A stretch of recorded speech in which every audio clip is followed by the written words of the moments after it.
قرآن حکیم میں سب سے زیادہ اسی کے اوپر زور دیا گیا ہے کہ اللہ از دا ٹاپ پرائورٹی. اس دنیا میں رہتے ہوئے دنیا کی چیزوں کو اویل ضرور کریں، لیکن کبھی ایسا نہ ہو کہ خدا غافل ہو جائے انسان کی نظروں سے. خدا نے تو انسان کو ہمیشہ اپنے سامنے یاد رکھا ہے، انسان ایسا نہ کر دے کہ وہ اپنے رب کو بھول جائے اور اس سے غافل ہو جائے. تو اس لیے قرآن حکیم کا یہ ضرب سنام ہے، اور اس میں سورۃ الکہف جو ہے وہ دنیا پرستی کی مذمت پر قرآن پاک کا ایپیکس اور ضرب سنام ہے. اور اس میں یہ مثال جو میں نے سورۃ الکہف کے تعارف میں بھی یہ بات کی تھی کہ یہ جو دجالی فتنہ ہے کہ روح سے آنکھ بند کر لی اور بس دنیا کی زندگی کو، اس میٹر کو، مادے کو سب کچھ سمجھ لیا گیا، اور اسی کا ایک ریپریزنٹیٹو بن کر وہ کانا دجال آئے گا قرب قیامت سے پہلے، جس میں میں پورا لیکچر بھی ریکارڈ کروا چکا ہوں. مسئلہ نمبر 133، فتنہ دجال اور دجال سے متعلق صحیح الاسناد 10 احادیث، اور سب کی سب بخاری اور مسلم سے. اور آج کل جو دجالی فتنہ ہے اس کو میں نے ڈسکس کیا تھا. تو دجالی فتنہ یہی ہے کہ دنیا میں اس طرح مشغول کر دیا جائے کہ آخرت کی خبر ہی نہ رہے. اب دیکھیں اس طرح کی کموڈیٹیز آ چکی ہیں کہ آج سے 40-50 سال پہلے لوگوں کی انکم کا 1% حصہ بھی ان چیزوں پر نہیں لگتا تھا جن پر آج کمائی کا 70 سے 80% لگ رہا ہے. آپ حیران ہو جائیں گے. یعنی ایک وہ زمانہ تھا کہ ایک ہی صابن تھا جس سے لوگ کپڑے بھی دھوتے تھے، اس سے لوگ جو ہے نہا بھی لیا کرتے تھے، وہ سارے گھر میں وہی ایک ہی صابن استعمال ہوتا تھا. اور آج جو ہے وہ ہر ایک کا صابن الگ ہے، چہرے پہ لگانے والا الگ، جسم پہ ملنے والا الگ، کپڑوں کے لیے الگ. تو پھر ہم کہتے ہیں خرچے پورے نہیں ہوتے. ٹوتھ پیسٹ سب کے الگ. اور یہ موبائل فون کی شکل میں جو فتنہ ہم پر مسلط ہو گیا ہے، آئے دن فون بدلنا. یعنی غریب لوگ ہیں، انہوں نے بھی جو ہے وہ سمارٹ فونز رکھے ہوئے ہیں، ٹچ سکرین موبائل، اس کے اوپر بالکل کمپرومائز کرنے کے لیے تیار نہیں ہے. یعنی ان کے پاؤں میں بے شک جو ہے وہ سلیپر انہوں نے پہنے ہوئے ہیں، لیکن موبائل انہوں نے جو ہے وہ 8-10 ہزار روپے والا رکھا ہوا ہے، چاہے اس کی جو ہے وہ مہینے کی انکم 5,000 روپے. وہ اس نے جوڑ کر وہ اپنی کموڈیٹیز جو ہے وہ ایسا دنیا کے اندر الجھا دیا گیا. پھر مصروفیت کیسی دے دی گئی ہے. یہ فلم انڈسٹری اسی کے اوپر چل رہی ہے کہ آپ فلمیں دیکھتے رہیں اور آپ اپنا وقت پاس کرتے رہیں، کیونکہ جیسے ہی آپ فارغ ہوئے نا تو فوراً آپ کو خیال آئے گا کہ مجھے کس نے پیدا کیا ہے اور اس روئے ارض پہ کس مقصد کے لیے بھیجا ہے. یہ ہے وہ دجالی فتن کہ جس میں آپ کو دنیا میں ایسا مشغول کر دیا گیا کہ اب ہمیں آخرت کی کوئی خبر ہی نہ رہے. ہم کہیں بس ٹھیک ہے، اسی طریقے سے لوگ زندہ ہوتے ہیں، زندگی گزارتے ہیں جانوروں کی طرح، پھر مر جاتے ہیں. اور اگر کوئی ایک ڈوگما، ایک سمجھ لیں کوئی ڈیلوژن کوئی ذہن میں ہے کہیں تحت الشعور کے اندر کہ ہاں کوئی خدا بھی ہے، اس نے بھیجا ہے، وہ دیکھا جائے گا. اور خدا کا کنسیپٹ پھر یہ بنا دیا کہ شاید کوئی بوڑھی نانی اماں ہے جس نے یہ سارے جو ہے مخلوقات پیدا کی ہیں، اور وہ تو اپنے بندوں کو جلا ہی نہیں سکتی. یہ کیسے ہو سکتا ہے؟ وہ تو ماں سے بھی اتنے گنا زیادہ محبت کرتی ہے. حالانکہ یہ کوئی صحیح حدیث ہے ہی نہیں ہے 70 گنا والی، بالکل جھوٹ ہے. کیا فرعون سے 70 گنا زیادہ محبت کرتا ہے اللہ تعالیٰ؟ نعوذ باللہ. ہاں نیک بندوں سے کرتا ہے، ابوبکر، عمر، عثمان و علی رضی اللہ عنہم اجمعین. ان کی آپ بات کریں تو بات سمجھ میں بھی آتی ہے. بھائیو اللہ کی کوئی احساسات تو نہیں ہے اس طرح کے جس طرح ہمارے احساسات ہیں کہ ہم مغلوب ہو جائیں. اللہ تو ہر چیز کے اوپر عالم و ناظر ہے، لیکن مغلوب نہیں ہوتا. واقعی ماں تو مغلوب ہو جائے، ماں تو کبھی بھی اپنے بیٹے کو نہ چلائے، لیکن اللہ تعالیٰ مغلوب نہیں ہوتا. اللہ تعالیٰ تو اللہ الصمد، اللہ بے پرواہ ہے. اور میں اس میں اکثر دنیا میں ایک مثال دیتا ہوں. اب آخرت کو جو چھوڑ دیں، دنیا میں اللہ تعالیٰ نے پریکٹیکلی یہ چیز ثابت کر دی ہے کہ یہ جو میرے لیے ماں کی مثال لوگ دیتے ہیں یہ ایسا ہے ہی نہیں ہے. واقعی ماں تو کبھی بھی اپنے بیٹے کو نہیں چلا سکتی. تو اس کی میں مثال ایک آپ کو چھوٹی سی دیتا ہوں، اکثر دیا کرتا ہوں کہ اگر ہمیں اختیار دیا جائے نا کہ کسی ایسی عورت کو ہم موت دیں جس کے 4-5 چھوٹے چھوٹے بچے ہوں، تو ہمارا دل پسیج جائے گا. پسیجے گا کہ نہیں؟ چاہے وہ ہمارے دشمن کی بیوی کیوں نہ ہو. ہم کہیں گے نہیں یار بچوں کا خیال کرنا چاہیے، ان کا کیا بنے گا، ستیلی ماں ان کے ساتھ کیا کرے گی. مینٹل ماڈلز تک ان کے بدل جائیں گے جب وہ اس سرکمسٹانسز میں وقت گزاریں گے. لیکن کیا خدا کے بھی ایسے احساسات ہیں؟ دنیا میں ہزاروں مائیں مرتی ہیں جن کے 4-5 بچے ہوتے ہیں چھوٹے چھوٹے. اللہ الصمد، اللہ بے پرواہ ہے. ڈر جائیں، اللہ تعالیٰ کے لیے اس طرح کی مثالیں نہ بیان کریں. جو کچھ بھی ہے اللہ تیرے محبوب کی امت سے. یعنی اسی بندے دا پتر کو نہیں پڑھنا، جو کچھ بھی ہے لولے لنگڑے ہیں، بے نمازیاں، ٹھگ ہیں، بے ایمان ہیں، اس طرح ہی سانو قبول کر لے یا اللہ. ہم نے تو اپنی اصلاح کوئی نہیں کرنی، ہم نے تو اسی طریقے سے زندگی گزارنا ہے. جو کچھ بھی ہے اللہ تیرے محبوب کی امت سے. یہ اللہ تعالیٰ کو کوئی دھونس کے ساتھ منوا نہیں سکتا. خدا بے پرواہ ہے، اور یہ بات بالکل طے کر لیں یہ کس نے اگر آپ کے ساتھ یہ بات آپ کو بتائی ہے تو سمجھ لیں سب سے بڑا آپ کا وہ دشمن ہے جس نے یہ بتایا کہ وہ شاید کوئی بوڑھی نانی اماں ہے یا بوڑھی دادی اماں ہے, اس کو کوئی غصہ ہی نہیں آتا, اس کو کوئی نہیں ہے, اس کو کیا فرق پڑتا ہے لوگ جنت میں جائیں جہنم میں جائیں, اس کو واقعی کوئی نہیں فرق پڑتا. فرق تو سانو پیندا ہے بھائی جی, زندگی تو ساڈی سٹیک تے لگی ہوئی ہے, اللہ کو تو واقعی نہیں فرق پڑتا جی اللہ نے نمازاں چاہیے. بھائی اللہ کدوں کہتا ہے مجھے نمازاں چاہیے نا, اللہ کہتا ہے تمہیں نمازیں چاہیے تمہارے لیے کیونکہ یہ تو میں نے فیصلہ کر دیا. اور آج آپ آیت سن چکے ہیں, لا مبدل لکلماتی, نہیں بدلتے ہیں اس کے کلمات. اگر اس نے یہ طے کر دیا ہے کہ میں نافرمانوں کو دوزخ میں پھینکوں گا تو ایسا ہو جانا ہے, یہ بالکل کنو کٹ لو اپنی گل. اور وہ پھر جو آیت میں اکثر کوٹ کرتا ہوں سورۃ الاعراف کی 179 نمبر آیت, بہت سخت آیت ہے, قرآن حکیم کی سب سے سخت ترین آیت ہے, جس میں اس قرآن کی سب سے ڈینجرس بلکہ ہیومینٹی کی ڈینجرس ترین نیوز بتائی گئی ہے. سورۃ الاعراف آیت نمبر 179, وَلَقَدْ ذَرَأْنَا لِجَهَنَّمَ كَثِيرًا مِنَ الْجِنِّ وَالْإِنسِ, اور بے شک ہم نے جنوں اور انسانوں کی اکثریت پیدا ہی دوزخ کے لیے کی. یہ اللہ کا ایکسپرٹ اوپینین ہے. کتنے سخت الفاظ ہیں, بے پرواہ ہے جی, کتنی دھوس کے ساتھ بات ہو رہی ہے کہ پیدا ہی دوزخ ایسے کیتا ہے بھائی تانوں. جس ہم دنیا میں اگر یہ مثال دی جائے وہ پیدا ہی دوزخ ایسے ہوئے ہو, لیکن ظلم نہیں کر رہا اللہ تعالیٰ فرماتا ہے یہ اللہ تعالیٰ کا کوئی ظلم نہیں ہے. ہم نے ان کو آنکھیں دی تھی, یہ دیکھتے نہیں, آنکھوں سے بس جانور بھی دیکھ رہے ہیں انسان بھی دیکھ رہے ہیں برابر ہے, لیکن وہ دیکھنا عبرت والا دیکھنا وہ دیکھتے نہیں ہیں. کام دیے سنتے نہیں ہیں, عقل دی ہے اس کو یوز ہی نہیں کرتے. اولئک کالانعام بل ہم اضل, اور یہ تو چوپایوں کی مانند ہے, جانوروں کی مانند ہے. بل ہم اضل, بلکہ ان سے بھی گئے گزرے ہیں جو اپنے ان انسٹرومنٹس کو استعمال نہیں کرتے. اور سورۃ الملک میں بھی آیا کہ جب دوست کی دوزخ میں جائیں گے تو وہ اپنا خود اقرار کر لیں گے, وقالوا لو كنا نسمع ونعقل ما كنا في اصحاب السعير, اور دوست کی کہیں گے کہ کاش ہم نے بات دنیا میں سن لی ہوتی اور اپنی عقل استعمال کر لی ہوتی. وقالوا لو كنا نسمع او نعقل, ہم نے سن لی ہوتی بات یا عقل استعمال کی ہوتی, ما كنا في اصحاب السعير, آج ہم دوزخ میں نہ پہنچتے. تو کیا ماننے سے وہ شرمندگی کر لینے سے معاملہ ٹل جائے گا؟ ساتھ ہی اللہ کا فتویٰ آتا ہے فاعترفوا بذنبهم, انہوں نے اپنے اصلی جرم کا اعتراف کر لیا. فسحقا لاصحاب السعیر, لیکن اب پھٹکار ہو ان دوستیوں کے اوپر. اب تو قیامت کے دن مانا تو کیا مانا, غیب میں ہی تو ماننا ہے. ان الذین یخشون ربهم بالغیب, بے شک جو لوگ غیب میں اس پردے میں اپنے رب سے ڈرتے ہیں, ان الذین یخشون ربهم بالغیب لهم مغفرۃ واجر کبیر, ان کے لیے ہے مغفرت اور اجر کبیر. کیونکہ خدا نے تو اپنے آپ کو خود پوشیدہ رکھا ہے. اور اس طرح یہ فزیکل فینومینا آف نیچر, قانون قدرت چل رہے ہیں کہ انسان کو لگتا ہے شاید یہ خود بخود سب کچھ ہو رہا ہے. بچپن سے ہم دیکھ رہے ہیں کہ خود بخود درخت نکلتے ہیں, برسات کے اندر یہ ہوتا ہے, انڈے میں سے چوزا خود بخود نکلتا ہے. یہ اس طرح physical phenomena of nature rich بس گئے ہیں کہ اگر یہ ہماری آبزرویشن نہ ہوتی نا تو ہمیں اگر کوئی بات بتاتا تو کبھی یقین نہ آتا.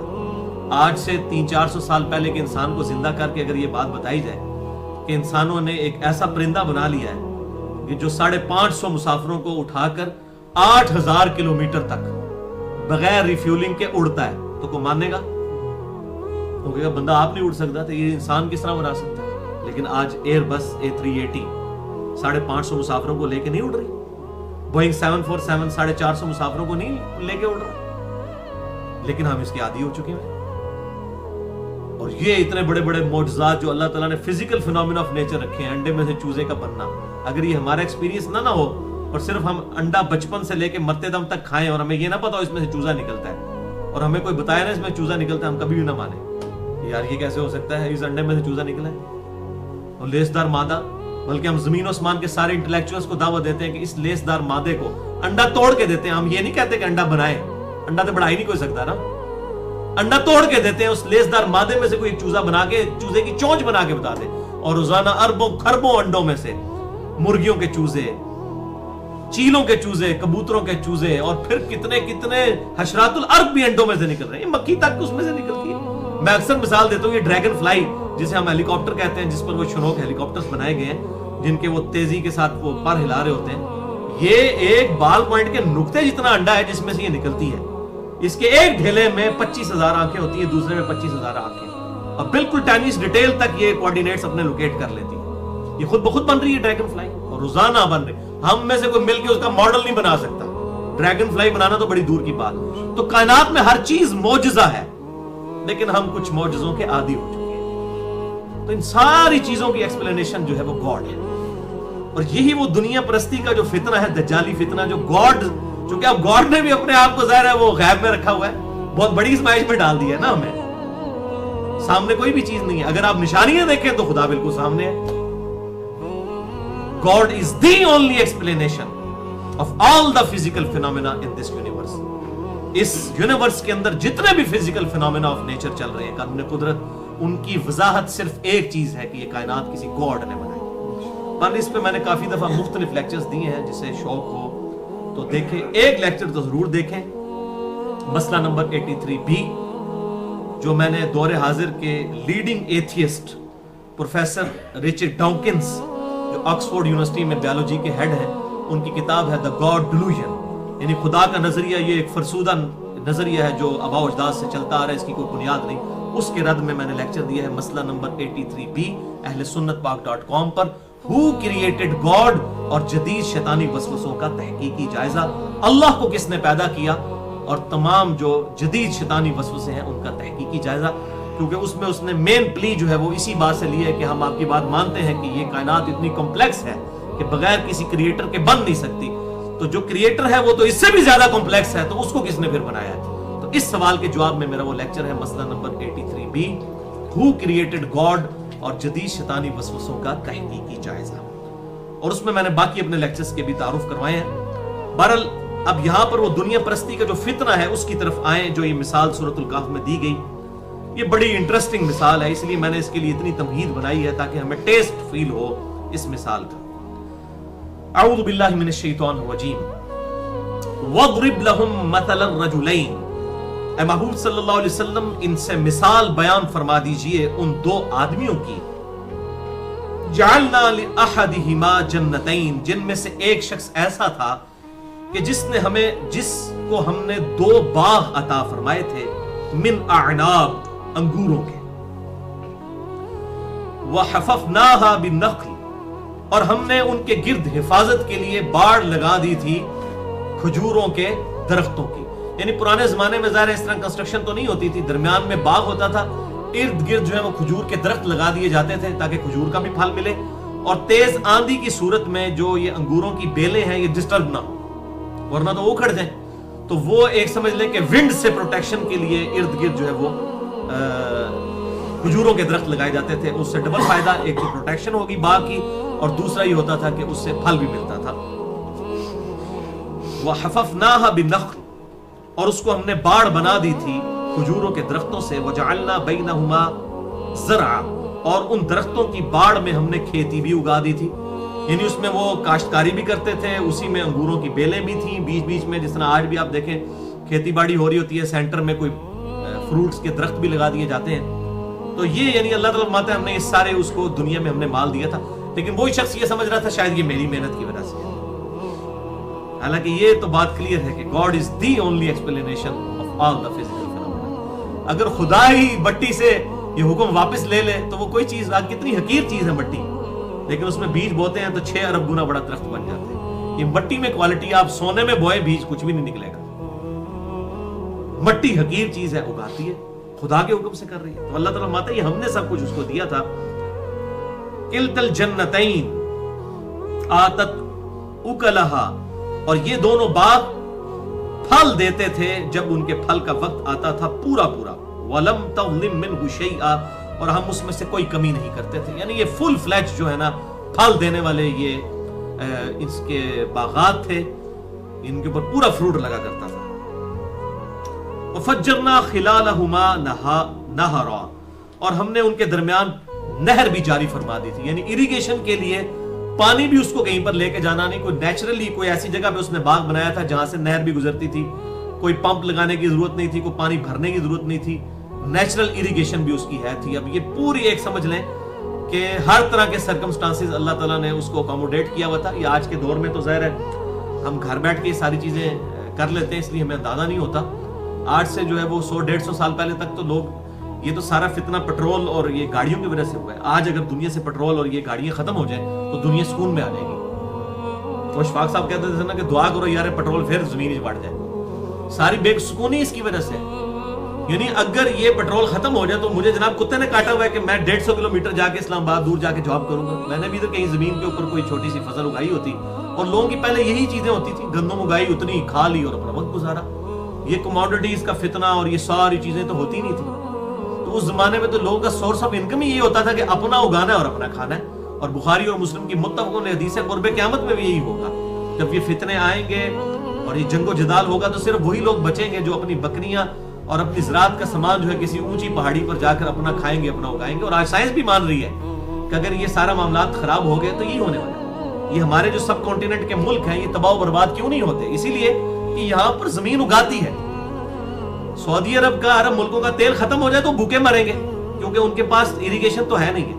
یہ دنیا کی جو سمجھ لیں کہ 2/3 آبادی جو ہے یہ سب کانٹیننٹ اور ایشیا کے اندر آباد ہے. یہ چائنا میں, انڈیا میں, پاکستان میں, بنگلہ دیش میں. یہ دنیا نے صدیوں کے بعد یہ چیز لرن کی ہے کہ دنیا میں رہنے کے لیے یہ جگہ اچھی ہے, یا اس کے بعد اگر کوئی جگہ ہے تو امریکہ ہے. اس لیے کہ وہاں پر سارے موسم ہوتے ہیں, یہاں پر بھی سارے موسم ہوتے ہیں. زمین اگاتی ہے, آپ اپنا اگا کے کھا سکتے ہیں. تو یہ موبائل فون بیچ کے یا آپ اسلحہ بیچ کے کھا تو نہیں سکتے ہیں اگر یہ چیزوں کی ڈیمانڈ ہی ختم ہو جائے. اور اسی لیے آپ دیکھیں رشیا برباد ہو گیا, ان کے پاس اریگیشن نہیں تھی. رشیا اسی لیے تباہ و برباد ہو گیا. اور امریکہ کی اسٹیبلٹی کی وجہ یہی ہے کہ ان کے پاس تو اتنی گندم ہوتی ہے کہ وہ ہر سال لاکھوں ٹن گندم جو ہے وہ پیسیفک اوشن بحر الکاہل میں تباہ کر دیتے ہیں, ضائع کر دیتے ہیں تاکہ انٹرنیشنل مارکیٹ میں اس کی قیمت نیچے نہ آ جائے. تو یہ اسی لیے تو قائم ہے یہ ملک. تو اس زمانے میں بھی یہی ہوتا تھا, اپنا لوگ اگاتے تھے اور کھاتے تھے. تو اللہ تعالیٰ فرماتا ہے ہم نے ان کے لیے نہر بھی بہا دی تھی. وَكَانَ لَهُ ثَمَرٌ, اور اس کے لیے مال بھی مہیا کر دیا تھا, فروٹ بھی تھا. یہ ثمر اگر لغت کے معنوں میں آئے گا تو مال, اور یہاں مال سے مراد ہے کہ ہم نے اس کو بیٹے بھی بہت عطا کیے تھے. قبائلی سسٹم کے اندر بیٹوں کی بڑی اہمیت ہے. یہ بیٹا ترجمہ اس لیے کیا کہ آگے یہ بات آئے گی تو اس سے یہ بات پتہ چل جائے گی. یہ جو اللہ تعالیٰ نے اس کو ثمر کو الگ, یعنی کہ اولاد بھی تو پھل ہوتی ہے نا انسان کی. میاں بیوی کا جو ازدواجی تعلق ہے اس میں بھی آپ دیکھیں اسی طریقے سے جو ہے وہ بیج بویا جاتا ہے اور پھر اس سے اولاد پیدا ہوتی ہے. تو اللہ تعالیٰ فرماتا ہے اس کے لیے اولاد بھی تھی. فقال لصاحبہ, تو ایک روز اس کے ساتھی نے, اس کا جو دوست تھا, وَهُوَ يُحَاوِرُهُ, اس نے اپنے دوست سے کہا جبکہ وہ اس سے بحث و تکرار کر رہا تھا. یعنی یہ جو مالدار شخص ہے اس کا کوئی غریب دوست تھا, اس کے ساتھ یہ بحث و تکرار کر رہا تھا. تو اس دوران اس نے کہا, اب دیکھیں اس کا تکبر, انا اکثر منک مالا واعز نفرا, کہ میں کثرت مال میں اور طاقت کے اعتبار سے, بیٹوں کے اعتبار سے بھی تجھ سے بڑھ کر. وَدَخَلَ جَنَّتَهُ, اور وہ اپنے باغ میں ایک دن داخل ہوا. وَهُوَ ظَالِمٌ لِنَفْسِهِ, جبکہ وہ اپنے نفس پر ظلم ڈھا رہا تھا. یعنی اس حال میں کہ اب وہ خدا کو بھولا ہوا ہے, بس وہ سمجھ رہا ہے یہ سب کچھ مال میرا ہے. اس حال میں وہ تکبر کے ساتھ اپنے اس باغ میں داخل ہوا جو اس کے سارے, آپ سمجھ لیں سارے ایسٹ, آج کے دور میں آپ سمجھ لیں کسی کی فیکٹری ہے, کوئی کاروبار ہے, یا کوئی فوڈ چین چل رہی ہے اور اس میں بڑے تکبر کے ساتھ جا رہا ہے, یہ سب کچھ میرا ہے. تو اللہ تعالیٰ ہمارا ہے وہ ظالم شخص تکبر کی حالت میں داخل ہوا. قال ما اظن ان تبید هذه ابدا, کہتا ہے کہ میں تو گمان نہیں کرتا کہ یہ کبھی, یہ میری دولت اور یہ میرا سارا جو جاہ و جلال ہے کبھی ختم بھی ہو سکتا ہے. یہ اتنا میں نے اس کو بڑی محنت کے ساتھ اسٹیبلش کیا ہے, یہ کیسے ختم ہو سکتا ہے؟ یہ آج کے دور میں میری فیکٹری کس طرح جو ہے وہ بینک کرپٹ ہو سکتی ہے؟ یہ ایسا معاملہ ہو ہی نہیں سکتا. میں نے ہر چیز کا پورا اندازہ مقرر کیا ہوا. تو اب اس نے یہ بات کی, کتنے تکبر کے اندر یہ آ کے وہ بات کر. اچھا آپ دیکھیں گے پوری گفتگو میں وہ خدا کو مانتا ہے, لیکن اللہ تعالیٰ پھر بھی کہے گا اس نے شرک کیا اپنے رب کے ساتھ. شرک کیا کیا کہ اس نے وہ دجالی آنکھ ہے نا اس کی, وہ بس یہ چیز سمجھ رہا ہے کہ سب کچھ خود بخود ہو رہا ہے اور خدا سے غافل ہو گیا, تحت شعور میں خدا کو لے گیا. وما اظن الساعة قائمة, اور مجھے نہیں لگتا کہ کبھی قیامت بھی قائم ہوگی. اور بالفرض اگر قیامت قائم بھی ہوئی, یعنی یہ بھی ایک طبقہ تھا, ایک وہ تھا جو ڈینائل آف گاڈ کرنے والے لوگ تھے, وہ خدا کو بھی نہیں مانتے تھے, قیامت کو ظاہر کہاں سے ماننا. اور ایک وہ لوگ بھی تھے جو خدا کو مانتے تھے لیکن وہ یہ کہتے تھے کہ مر کے جب ہم ہڈیاں ہو جائیں گے تو دوبارہ کیسے زندہ کیے جائیں گے. اور اگر بالفرض ایسا ہو بھی گیا تو جس خدا نے ہمیں اس دنیا کی زندگی میں دیا ہے وہ آخرت میں بھی دے گا, تنو اتنے بھی غریب رکھے سانو, اتنے بھی امیر رکھے گا, تنو اتنے ہی غریب رکھے گا. اور یہ وہی الفاظ بول رہا ہے, وَلَئِن رُدِدتُّ, اور اگر میں اللہ کے پاس چلا ہی گیا, مرنے کے بعد دوبارہ اٹھایا ہی گیا, اِلَىٰ رَبِّي, میرے رب کی طرف, لَأَجِدَنَّ خَيْرًا مِّنْهَا مُنْقَلَبًا, تو یقیناً وہاں پر بھی میں بہتر ہی کوئی جگہ پاؤں گا. تنو تے اتھے اللہ نے غریب رکھا ہے, منو امیر رکھا ہے, اتھے بھی تیرے نال ہی کچھ ہونا ہے, تو انجی رہنا کمی کمی نہیں. آخر اللہ نے میری کوئی شے ویکھی ہے نا, یہ وہ چیز ہے کہ میری کو خوبی ہے کہ مجھے اگر اللہ نے یہاں تو مجھے اس قابل سمجھا ہے نا, تو وہاں بھی مجھے ہی سمجھے گا, تجھے کہاں سمجھے گا. اب ظاہر ہے کہ اس طرح کی باتیں سن کے اس شخص کا دل کس قدر دکھا ہوگا. اور آپ دیکھیں وہ کس طریقے سے اب بات کرتا ہے. قال له صاحبه, تو اس کے اس ساتھی نے اس سے کہا, وَهُوَ يُحَاوِرُ, جبکہ وہ اس کے ساتھ بحث کر رہا تھا, اکفرت بالذی خلقک من تراب, کیا تو اپنے اس رب کا کفر کر رہا ہے جس نے تجھے مٹی سے پیدا کیا. یعنی آخرت کا انکار کرنا گویا خدا کا انکار کرنا ہے. خدا کو مان رہا ہے اور اس بٹوین دا ورڈز تو انکار بھی کر رہا ہے, اور خدا کی نعمتوں کو یہ مانتا ہے کہ اس نے دی ہے, لیکن تو اپنی سے سارا کچھ سمجھتا ہے, اپنی کمائی سمجھتا ہے, اپنی محنت اور اپنا ٹیلنٹ سمجھتا ہے, تو یہ گویا کہ تو کفر کر رہا ہے اپنے رب کا. ثم من نطفہ, پھر اس نے نطفہ بنایا, یعنی مٹی میں سے. اب یہ جس نطفے کے ذریعے انسان کی تخلیق ہوتی ہے, وہ نطفہ جو ہے کہاں سے تیار ہوتا ہے, اسی مٹی کی خوراک سے, اسی سے پروان چڑھتا ہے نا انسان, اور اسی خوراک کے ذریعے نطفہ, تو اسی لیے الٹیمیٹ جو ہے وہ مٹی میں سے ہی انسان نکلتا ہے. اس کے بعد نطفہ, ثم سواک رجلا, اور اس کے بعد سنوار کر تجھے مرد بنا دیا اس اللہ نے. لیکن هو اللہ ربی ولا اشرک بربی احدا, لیکن میں تو ایسا نہیں ہوں کہ میں اپنے رب کے ساتھ کسی ایک کو بھی شریک ٹھہرانے کے لیے تیار نہیں ہوں. مراد یہ کہ مجھے جو کچھ اللہ نے دیا میں اس کے اوپر راضی ہوں, میں اللہ تعالیٰ کے ساتھ کسی کو شریک نہیں ٹھہراتا, یعنی میں اپنے آپ کو بھی شریک نہیں ٹھہراتا. جو تو سمجھ رہا ہے نا, تو بیسیکلی خدا کے مقابلے پر کھڑا ہو گیا, جو تو سمجھ رہا ہے کہ سب کچھ میرا ٹیلنٹ ہے, تو میں کسی کو نہیں شریک ٹھہراتا. وَلَوْلَا إِذْ دَخَلْتَ جَنَّتَكَ, اور کیوں نہ ایسا ہوا کہ جب تو اپنے باغ میں داخل ہوا تھا, قُلْتَ مَا شَاءَ اللَّهُ, کہ تو کہتا ما شاء اللہ, تجھے تو یہ کہنا چاہیے تھا جو اللہ نے چاہا. تو کہہ رہی میرا ٹیلنٹ ہے, اگر میں دنیا سے چلا بھی گیا اور آخرت میں اٹھایا بھی گیا پھر مجھے اتنے ملے گا, میں تو ہے ہی بڑا ٹیلنٹڈ بندہ ہے. تجھے یہ کہنا چاہیے تھا ما شاء اللہ. میں نے پہلے بتایا تھا سورۃ الکہف میں ہمارے جتنے اسلامک ٹریڈیشن کے کلچر کے جملے ہیں, سبحان اللہ, الحمدللہ, اللہ اکبر, اور اس طریقے سے ما شاء اللہ, لا حول ولا قوت الا باللہ, یہ سارے الفاظ صرف ایک صورت میں آئے ہیں, وہ سورۃ الکہف ہے. تو اس کا سٹارٹ ہی کس سے ہوا ہے, الحمدللہ الذی انزل علی عبدہ الکتاب, الحمدللہ سے سٹارٹ ہوا. اب یہاں پر ہے ما شاء اللہ. تو اس طریقے سے جب بھی آپ گھر میں بچوں کو دیکھیں کھیلتا ہوا, یا اپنے کاروبار کو دیکھیں, یا کسی بھی چیز کو, اپنی کوئی نئی چیز دیکھیں, کوئی اللہ کی نعمت دیکھیں, تو ما شاء اللہ کہنا چاہیے تاکہ اللہ تعالیٰ اس میں برکت دے. لا قوت الا باللہ, نہیں ہے قوت مگر اس اللہ کی طرف سے. یعنی اگر کسی شخص نے دنیا میں محنت کر کے کچھ کمایا ہے, تو یہ محنت کی ابیلٹی, یہ انٹلیکٹ جو ہے اور یہ قوت, یہ بھی تو اللہ کی دی ہوئی. الٹیمیٹلی تو گاڈ کا ہی سب کچھ دیا ہوا ہے نا. انسان کو گاڈ اورینٹڈ ہی ہونا چاہیے کہ سب کچھ اس کا دیا ہوا ہے. لا قوت الا باللہ. اسی لیے یہ دعا بھی ہے, بخاری اور مسلم کی متفق علیہ حدیث ہے. آپ صلی اللہ علیہ وسلم نے فرمایا, کیا میں تمہیں جنت کے خزانوں میں سے خزانہ نہ دے دوں؟ لا حول ولا قوت الا باللہ. نہیں ہے قوت گناہ سے بچنے کی اور نہ ہے ہمت نیکیاں کرنے کی مگر اس کی توفیق سے. تو یہ اللہ ہی کی توفیق ہے جو ہمت دیتا ہے.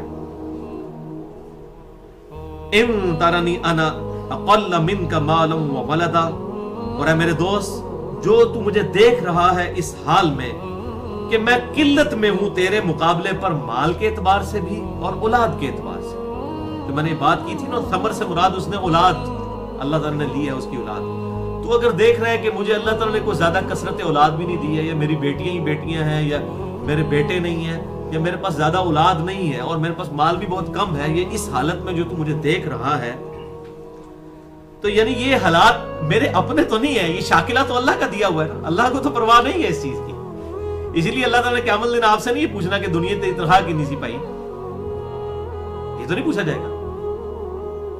بلکہ جو اللہ تبارک و تعالیٰ نے جو جو یا کوئی اللہ تعالیٰ جو انسان سے پوچھے ہاں جی تو مرد کیوں تھا عورت کیوں نہیں تھی، یہ تیری آنکھیں اتنی کیوں تھی، تیرا قد اتنا کیوں تھا، نہیں، یہ سب کی سب چیزیں اللہ تعالیٰ کی دی ہوئی ہیں، اور اللہ تبارک و تعالیٰ نے یہ سب کی سب چیزیں جو ہے آزمائش کے لیے دی ہیں، ہر ایک کو ایک گیون سرکمسٹانسز ہیں۔ تو یہ جو مجھے تو دیکھ رہا ہے کہ میں مال میں بھی اولاد میں بھی تجھ سے کم ہوں، فَعَسَىٰ رَبِّي أَن يُؤْتِيَنِي خَيْرًا مِّنْهُ، قریب ہے کہ میرا رب مجھے اس سے بھی بہتر عطا فرما دے، ان دنیا میں نہ بھی دیا آخرت میں دے دے گا اگر مال میں اور اولاد میں میری کوئی کمی ہے، من جنتی کا، تیرے اس باغ سے بہتر اللہ مجھے اس دنیا میں کوئی مال دے دے، وَيُرْسِلَ عَلَيْهَا حُسْبَانًا، اور تیرے باغ کے اوپر اللہ تعالیٰ کوئی ناگہاں آفت بھیج دے، من السماء، آسمانوں سے، فَتُصْبِحَ صَعِيدًا زَلَقًا، اور ہو جائے تیرا سرزبز، یہ جو باغ ہے ایک چٹیل میدان بن جائے، کوئی اللہ کی طرف سے ایسا کوئی ٹورنیڈو آ جائے، کوئی ہوائی جھکڑ آ جائے، کوئی ایسی جو ہے وہ آندھی آ جائے کہ تیرا سب کچھ برباد ہو جائے، کوئی آگ لگ جائے، جس طرح یہاں پہ بھی بڑے بڑے لوگوں کی فیکٹریوں کو بھی آگے لگ جاتی ہیں، کوئی ایسے زلزلے میں پورے پورے محلات جو ہے زمین میں دھس جاتے ہیں، قریب آسمان سے کوئی آفت ہے، تیرا سب کچھ جاتا رہے، یہ اس نے کوئی بدوا نہیں دی ہے، اس نے اس کو اصل میں ریئلائز کروایا ہے کہ اگر تو مجھے یہ کہہ رہا ہے تو یہ حالات میرے اپنے بنائے ہوئے تو نہیں ہیں، مجھے اللہ نے ان حالات میں رکھا ہے، چاہے تو مجھے دے دے تو سے چھین لے، او یصبح ماؤها غورا، یا تیرا پانی جس کے اوپر تو اکڑا رہا ہے، یہ پانی کے اوپر ساری فصل چل رہی ہے، یہ زمین میں جذب ہو جائے، فلن تستطيع له طلبا، اور تو پھر پورے طلب کرنے کے باوجود، تلاش کرنے کے باوجود پانی نہ حاصل کر سکے، پانی نہ ملا تو تیرا باغ برباد، اللہ تعالیٰ چاہے تو پانی کو جو ہے وہ زمین کے اندر دھسا دے، جو سورۃ الملک میں بھی آیا ہے، قل ارائیتم ان اصبح ماؤکم غورا، بھلا دیکھو تو اگر اللہ تبارک و تعالیٰ تمہارا پانی جو ہے وہ غائب کر دے، فمن یأتیکم بماء معین، تو کون ہستی ہے جو اس پانی کو تمہارے آنکھوں کے سامنے لے؟ دنیا کو آج ختم کرنے کے لیے کوئی اللہ تعالیٰ کو زلزلہ بھیجنے کی ضرورت نہیں ہے، صرف پانی خشک ہو جائے، پانی اپنی جگہ رہے، اس کی کیپیبلٹی پیاس بجھانے کی یہ ختم ہو جائے تو تسی پانی پیتے رہو، کچھ بھی نہیں ہوگا۔ وَأُحِيطَ بِثَمَرِهِ فَأَصْبَحَ يُقَلِّبُ كَفَّيْهِ، اور اس کے باغ کا پھل برباد ہو گیا اور وہ کف افسوس ملتا رہ گیا، ما انفق فیہا، اس مال پر جو اس نے اس باغ پر لگایا تھا، وَهِيَ خَاوِيَةٌ عَلَى عُرُوشِهَا، اور وہ جو اس کا باغ تھا وہ اپنے چھپروں پر جو ہے وہ گرا پڑا تھا، جیسے جو ہے وہ الٹ پلٹ ہر چیز کا ہو جانا اس حال میں، وَيَقُولُ يَا لَيْتَنِي، پھر وہ کہنے لگا ہائے افسوس، اے کاش، لم اشرک بربی احدا، کاش میں نے اپنے رب کے ساتھ کسی کو شریک نہ ٹھہرایا ہوتا۔ اب شرک تو اس نے کہیں نہیں کیا، کوئی دیوی دیوتا، کوئی بت پرستی کا ذکر ہی نہیں آیا، شرک یہی تھا، اس نے یہ سمجھا کہ میں ہی سب کچھ کیپیبل ہوں، میری محنت ہے، اور اس نے خدا کو پس پش ڈال دیا تھا، ماشاءاللہ اس نے نہیں کہا کہ جو اللہ کی مرضی ہے۔ وَلَا تَكُن لَهُ فِئَةٌ يَنْصُرُونَهُ، اور نہ رہی اس کے پاس کوئی ایسی جماعت کہ جو اس کی مدد کر سکتی، من دون اللہ، اللہ کے مقابلے پر، وَمَا كَانَ مُنْتَصِرًا، اور نہ وہ اس قابل تھا کہ وہ اللہ سے بدلہ لے سکتا ہے۔ اللہ، وہ جو سورہ الشمس میں اللہ نے فرمایا نا کہ ہم نے قوم سمود کو برباد کر دیا، وَلَا يَخَافُ عُقْبَاهَا، اور ہمیں کوئی خوف نہیں ہے ان کی عاقبت کا، یعنی ہمیں یہ پرواہ نہیں ہے، ہم نے ان کو برباد کر دیا تو اس کے کوئی حمایتی آ کے ہم سے بدلہ لے لیں گے۔ تو دنیا میں اللہ تعالیٰ کسی سے کوئی چیز چھین لے، کسی کو تباہ و برباد کر دے، تو اللہ تعالیٰ فرماتا ہے ہمیں کوئی ٹینشن نہیں ہے کہ وہ اپنی جماعت لے کر ہمارے سے آ کے بدلہ لے گا، وَلَا يَخَافُ عُقْبَاهَا، ہمیں کوئی خوف نہیں ہے ان کی عاقبت کا۔ هُنَالِكَ الْوَلَایَةُ لِلَّهِ الْحَقِّ، پس یہ بات ثابت ہو گئی کہ سچے اختیار کا مالک وہ اللہ ہے، وہ سچا اللہ ہے، هُوَ خَيْرٌ ثَوَابًا وَخَيْرٌ عُقْبًا، اور وہی بہتر ثواب دینے والا ہے اور اسی کے ہاتھ میں ہے بہتر انجام۔ یہ اب اس پوری گفتگو کا کنکلوژن ہوا۔ اب ایک اور مثال ہے وہ کور کر کے تو آج کی گفتگو مکمل کرتے ہیں۔ اللہ تعالیٰ نے دنیا کی زندگی کا جو لائف سائیکل ہے اس کو تشبیہ دی ہے پلانٹ کے لائف سائیکل کے ساتھ۔ وَضْرِبْ لَهُمْ مَثَلَ الْحَيَاةِ الدُّنْيَا، اے نبی صلی اللہ علیہ وسلم ان سے بیان کیجئے دنیا کی زندگی کی مثال، کَمَاءٍ أَنزَلْنَاهُ مِنَ السَّمَاءِ، اس پانی کی مانند ہے جو کہ ہم نے آسمان سے نازل فرمایا. فاختلط به نبات الارض، اور پھر گنجان ہو گئی اس پانی کی وجہ سے زرخیزی، زمین سے نباتات اگنے شروع ہو گئے. فاصبح حشیما تذروه الرياح، اور اس کے بعد وہ خشک گھاس بن گئی جسے اڑائی پھرتی ہیں ہوائیں. یعنی بیج بویا جاتا ہے، اس کے بعد اس میں سے کومپل نکلتی ہے، پھر ایک پوری فصل تیار ہوتی ہے، پھر فصل کاٹ دی جاتی ہے، اس کے بعد وہ ایک سمجھ لیں توڑی باقی رہ جاتی ہے. تو یہ بالکل اس طریقے سے انسان بھی پیدا ہوتا ہے، پھر جوانی کو پہنچتا ہے، پھر اللہ تعالیٰ اس کو موت دے دیتا ہے، پھر وہ بھی جو ہے وہ زمین کے اندر دفن کر کے ملیا میٹ ہو جاتا ہے. تو جس طرح پلانٹ کا لائف سائیکل ہے، اس طریقے سے بیل کے جو شیپ کرو ہم جس کو کہتے ہیں، پورا ایک سائیکل ہے، سٹارٹ ہوتا ہے، اپنی پیک پہ پہنچا، پھر نیچے. اس طریقے سے انسان کا بھی یہ لائف سائیکل ہے. وَكَانَ اللَّهُ عَلَى كُلِّ شَيْءٍ مُقْتَدِرًا، اور اللہ تعالیٰ نے ہر چیز پر پوری قدرت رکھی ہوئی ہے. المال والبنون زینت الحیات الدنیا. اب یہ اس مثال کے بعد کنکلوژن ہو رہا ہے یونیورسل ٹروتھ اللہ کی طرف سے. مال اور بیٹے زینت الحیات الدنیا، یہ تو زندگی، اس دنیا کی زندگی کی زینت ہے. آخرت میں کوئی فائدہ پہنچانے والی چیز نہیں ہے یہ، الا یہ کہ وہ نیک اولاد ہو تو وہ صدقہ جاریہ بن جائے. والباقیات الصالحات، وہ باقی رہ جانے والی تو ہیں نیکیاں. اولاد کو ساتھ تو نہیں لے جائے گا. بخاری اور مسلم کی متفق حدیث ہے، انسان کے 3 دوست ہوتے ہیں، 2 واپس آ جاتے ہیں، ایک ہی قبر تک جاتا ہے. اس کی اولاد اور مال یہ گھر واپس آ جاتے ہیں. مال تو گھر ہی رہ گیا، اولاد بھی دفنا کے واپس. ایک دوست اس کے ساتھ جاتا ہے، اس کے اعمال ہے. اور اللہ تعالیٰ کیا فرما رہے ہیں؟ والباقیات الصالحات، باقی رہنے والی تو صرف نیکیاں ہیں. خیر، جو کہ خیر ہے، عند ربک، تیرے رب کے ہاں. اصل کرنسی تو وہ نیکیوں کی چلنے والی ہے آخرت میں. ثوابا وخیر عملا، ثواب کے اعتبار سے ایسی یہ نیکیاں ہیں کہ جن کے ساتھ امید وابستہ کی جا سکتی ہے. یہ طول عمل کا لفظ اردو میں بھی استعمال ہوتا ہے، لمبی امید وابستہ کرنا. تو اللہ تعالیٰ فرماتا ہے کہ یہ جو نیکیاں ہیں یہ ثوابا، یہ ثواب دینے والی، وہ خیر عملا، اور یہ سب سے بہترین چیز ہے جس پر امید لگائی جائے. یعنی دودھ پینے والے مجنون نہیں چاہیے، نیک اعمال کرنے والے. وَيَوْمَ نُسَيِّرُ الْجِبَالِ، اور غور کرو کہ اس دن ہم پہاڑوں کو ہٹا دیں گے. دھن کی بھی اونٹ کی طرح جس طرح آتا ہے، پارہ نمبر 30 میں آتا ہے القاریۃ ما القاریہ، اس صورت میں اس طرح ان کو اپنی جگہوں سے ہٹا دیں گے. وَتَرَى الْأَرْضَ بَارِزَةً، اور تم دیکھو گے زمین کو کہ وہ کھلا میدان ہے. وَحَشَرْنَاهُمْ، ہم سب کو جمع کر لیں گے، ان سب کو. فَلَمْ نُغَادِرْ مِنْهُمْ أَحَدًا، اور کسی ایک کو بھی پیچھے نہیں چھوڑیں گے. پورے اولین و آخرین سب کے سب ایک کھلے میدان میں اسی زمین کے اوپر جمع کر دیے جائیں گے. یہ چٹیل میدان بنا دی جائے گی زمین. وَعُرِضُوا عَلَى رَبِّكَ صَفًّا، اور سب کے سب تیرے رب کی بارگاہ میں صفیں بنائے ہوئے ہوں گے، فرشتے بھی، جو پارہ نمبر 30 میں آتا ہے وَجَاءَ رَبُّكَ وَالْمَلَكُ صَفًّا صَفًّا. اس زمین پر ہی اللہ تعالیٰ اور فرشتے بھی اتریں گے قطار در قطار، جیسا کہ اس کی شان کے لائق ہے. اس کے لیے کوئی تمثیل نہیں بیان کی جا سکتی. لَيْسَ كَمِثْلِهِ شَيْءٌ، اس کی مثل کوئی شے نہیں ہے. وَهُوَ السَّمِيعُ الْبَصِيرُ، اور وہی سننے والا اور دیکھنے والا ہے. تو اللہ تعالیٰ مدد سب کے سب لوگ حاضر کیے جائیں گے، لین حاضر ہو جائیں گے صفیں بنا کر اپنے رب کے حضور. اب اللہ تعالیٰ ان سے کیا خطاب کرے گا، ذرا شہانہ انداز دیکھیں. لَقَدْ جِئْتُمُونَا كَمَا خَلَقْنَاكُمْ أَوَّلَ مَرَّةٍ، تو آج آ گئے ہو نا ہمارے پاس بالکل اس طریقے سے جس طرح ہم نے تمہیں پہلی دفعہ پیدا کیا تھا.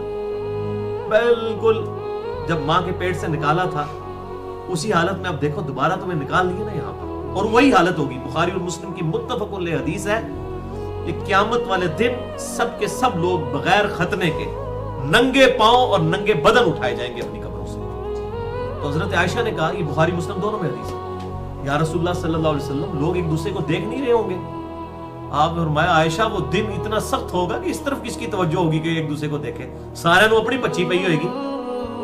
وہ دن اس سے بہت سخت ہوگا کہ لوگ ایک دوسرے کو دیکھیں. اور پھر دوسری حدیث بخاری میں آتا ہے کہ سب سے پہلے حضرت ابراہیم علیہ السلام کو لباس پہنایا جائے گا، اور پھر ہمارے نبی صلی اللہ علیہ وسلم کو، اور پھر باقی انبیاء کو. لیکن انیشلی سب کو جو ہے وہ بغیر لباس کے اٹھایا جائے گا قیامت والے دن. تو بے شک آج آ گئے ہو نا ہمارے پاس جس طرح کہ ہم نے تمہیں پہلی دفعہ پیدا کیا تھا.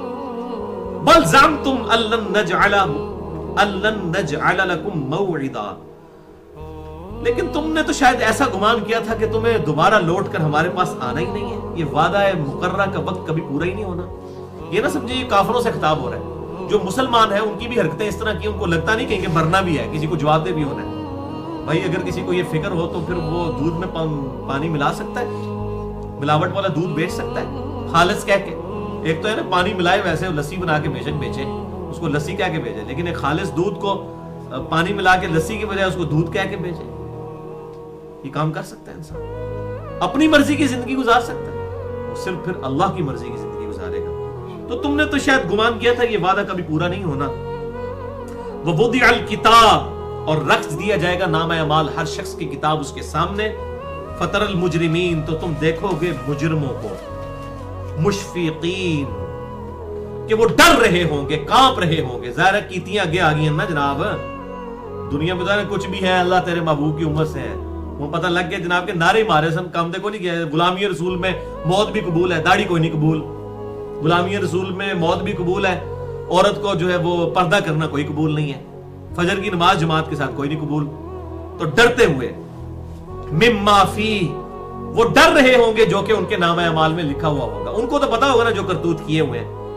وَيَقُولُونَ، اور وہ سب کہہ اٹھیں گے، یا ویلتنا، ہائے افسوس، ما لِهَذَا الْكِتَابِ، وہ یہ کیسا نامہ اعمال کی کتاب ہے، لا یغادر صغیرۃ ولا کبیرۃ الا احصاها، اس نے تو نہ کوئی چھوٹے سے چھوٹی بات چھوڑی ہے، نہ کوئی بڑی سی بڑی بات، مگر اس کا احاطہ اس کتاب کے اندر کر دیا گیا ہے۔ یہ کیسی ہارڈ ڈسک ہے کہ میری ہر چیز اس میں سیو کر دی گئی۔ وَمَن يَعْمَلْ مِثْقَالَ ذَرَّةٍ خَيْرًا يَرَهُ وَمَن يَعْمَلْ مِثْقَالَ ذَرَّةٍ شَرًّا يَرَهُ، اگر کسی نے ذرے کے برابر بھی نیکی کی ہوگی وہ بھی قیامت والے دن سامنے لا کر رکھ دی جائے گی، اور ذرے کے برابر گناہ۔ لوگ کہتے ہیں خیر ہے اللہ تعالیٰ نے کوئی چھوٹی چھوٹی چیزیں تو نہیں دیکھنی ہیں، تو اللہ تعالیٰ ذرے کی بات کر رہا ہے۔ تو انسان کہے گا وہ کیسی کتاب ہے، اس نے تو کوئی چھوٹی چیز چھوڑی ہے، نہ کوئی وڈی ہے چٹی ہے، سب کچھ ہی چٹا بٹا کھول کے میرے سامنے رکھ دیا۔ وَوَجَدُوا مَا عَمِلُوا حَاضِرًا، اور وہ ہر اس چیز کو اپنے سامنے پا لے گا جو کچھ اس نے دنیا میں اعمال کیے ہوئے تھے، ہر چیز سامنے موجود ہے۔ اور سورہ بنی اسرائیل میں ہم پڑھ آئے ہیں کہ اللہ تعالیٰ فرمائے گا اقرأ کتابک، آج تو اپنے نامہ اعمال کی کتاب خود پڑھ لے، آج تو اپنا حساب کرنے کے لیے خود ہی کافی ہے، کسی سے پوچھنے کی ضرورت نہیں، کتاب پڑھتا جاؤ، اپنی سزا بتاتا جاؤ۔ وَلَا يَظْلِمُ رَبُّكَ أَحَدًا، اور تیرا رب کسی پر زیادتی فرمانے والا نہیں ہے، کسی ایک پر بھی۔ ظاہر اللہ نے تو کوئی زیادتی نہیں کی، اس نے اپنے پیغمبروں اور کتابوں کے ذریعے پہلے ہی بتا دیا کہ آخرت کا معاملہ بڑا سخت ہونے والا ہے۔ اور میں یہاں پر بتا دوں مسئلہ تقدیر کے حوالے سے خصوصاً میں نے 6.5 گھنٹے کی گفتگو کر دی ہے اسی حوالے سے۔